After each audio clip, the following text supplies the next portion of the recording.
অবস্থা সৃষ্টি করেছে কারা? এখন যারা ক্ষমতা আছে এবং অতীতে যারা ক্ষমতায় ছিল তারা থেকে এমন ব্যবস্থা করে তুলেছে, সেই ব্যবস্থার অনিবার্য পরিণতি হচ্ছে গরিব মানুষের দুরবস্থা, আর যারা তথাকথিত লুটেরা, লুটপাটকারীদের সুঅবস্থা।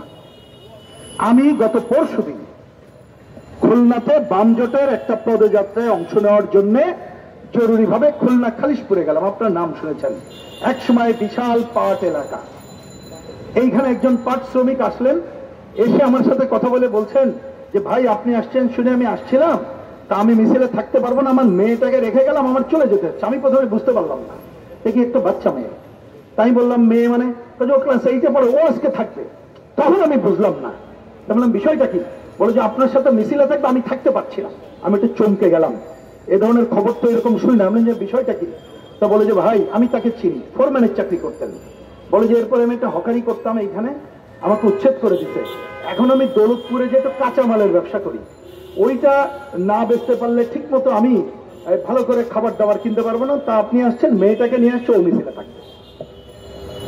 চিন্তা করতে পারেন একজন শ্রমিকের কি অবস্থা? আর ভালো দরকার আছে? ওই জায়গায় খালিশপুরে শুধুমাত্র এখনো শ্রমিকের পাওনা 95 কোটি টাকা। কল্পনা করেন তো। আর যে দেখলাম 5টি বিল, কথা ছিল আধুনিকরণ করে রাষ্ট্রীয় খাতে চালু করবে, খরচ হবে সারা বাংলাদেশে মাত্র 1200 কোটি টাকা না করে ওইটাকে ব্যক্তি মালিকানায় দেওয়ার জন্য বন্ধ করে দেওয়া হলো। তখন কান্নাকাটি করে আমাদের প্রধানমন্ত্রী কাঁদছিলেন, বলছিলেন চালু করবো চালু করবো। এখন কি করছে জানেন? লীগের নামে ওইটা লুটপাটের আয়োজন সম্পন্ন করেছে। একটা মিল দিয়েছে জুতার ব্যবসায়ীকে, শুনলাম জুতা বানানো শুরু হয়েছে। বুঝবেন, আমি কথা বাড়াচ্ছি না। ওইটা প্রকৃত অর্থে আর পাটকল হিসাবে চালু হবে না, মেশিনপত্র লুটপাট হয়ে গেছে, এখন জায়গা লুটপাটের অবারিত। যাই হোক, কিছুক্ষণ পরে যখন প্রোগ্রাম শেষ করে আসলাম, একজন সরকার দলীয় লোক আসলো, সালাম টালাম দিয়ে বলল আপনারা যা বললেন দাবির সাথে একমত, কিন্তু সরকারি দল করেই বলতে পারছি না। তা আমি কথা না বলে চলে আসছিলাম। তা বলছে আমাদের একজন নেতার নাম বলল যে একটু জিনিসপত্র পাঠাইছে, দেখি ভাগ বটরে করে দিতে পারি কিনা। তখন কথা না বলে পারলাম না, দাঁড়ালাম। বললাম কি জিনিস পাঠিয়েছে? তা বললো একটু শাড়ি লুঙ্গি। তাই মানে শাড়ি লুঙ্গি পাঠিয়েছে, ঠিক আছে আপনি ভাগ করে দেন, 2-1 পাক। কিন্তু আপনি কি জানেন শাড়ি লুঙ্গির ভাগ আপনার কাছে দিয়েছে, কিন্তু বড় বড় মিল কলকারখানা লুটারদের কাছে ওরা ভাগ করে দিয়েছে। তো বলে যে ভাই বুঝলাম না। তখন আমি নাম ধরে ধরে যখন বললাম, উনি বললো আমি এখনই যে ওই শাড়ি এবং লুঙ্গি চালিয়ে ফেলে দেবো, ওইটা আমি হাতে নেবো না। আজকে এই দুরবস্থা বাংলাদেশে বিরাজ করছে। এই লুটেরারা, চাঁদাবাজরা, বড় চাঁদাবাজ জানেন, মিল শুধু না ব্যাংক ডুবিয়ে দিচ্ছে। তারা আজকে লুটপাটের অবাধ ক্ষেত্রে পরিণত করেছে। আজকে ওরা এই গরিব মানুষকে ঈদ করতে দেয় না, তাদের উপার্জিত টাকা লুটপাট করে শান শৌকত করে তোলে।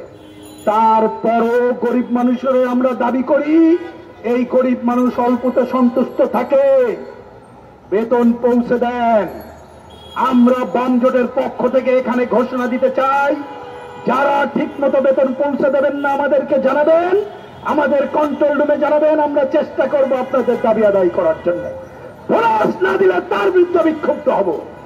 সারা দেশে রেশনিং এর দাবি আমাদের আছে, আমরা তারপরও অল্প একটু দাবি করেছি। আমাদের মিনিমাম দাবি যে দয়া করে ঈদ সামগ্রী বোঝেন, একটু জামা কাপড়, ওই যে সিমাই, একটু ভালো চাল, এইগুলো ন্যায্য মূল্যে দেন।